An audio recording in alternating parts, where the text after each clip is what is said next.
नमस्कार, कसे आहात तुम्ही सगळे? चला, आमच्या चुलत सासूबाईंनी बाजरी आणली आहे, ती बाहेर वाळत घातली आहे, तुम्हाला दाखवते. बाजरी वाळवली ना उन्हात की त्याला जाळी आळी काय होत नाही आणि बाजरी कडू पण होत नाही. शी बघा बाजरी, दिसते का नाही भारी? मोठी मोठी आहे, चांगली. आत्ताच विकत आणली, ह्या वर्षीची बाजरी आहे. चांगले हलवते तिला. आणि बघा बाहेर ऊन पण किती पडले, माझी शेळी पण कशी बघते बघा. ओढ खात होती नुसती बाजरी खाण्यासाठी. आणि बघा ऊन पण किती पडले बघा. चांगलं कडक ऊन पडले, बाजरी पण चांगली वाळून निघल. चला मी तुम्हाला रामफळाची झाडं दाखवते.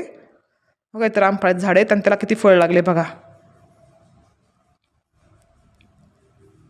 हे बघा रामफळ, अख्खं झाड गज भरले रामफळाने बघा. पण अजून कच्ची आहेत, खाण्यासारखे झालेले नाही आहेत. दिसतात का नाही भारी? तुम्ही खाल्लं का कधी रामफळ? भारी वाटतंय ना? तुम्हाला माझा व्हिडिओ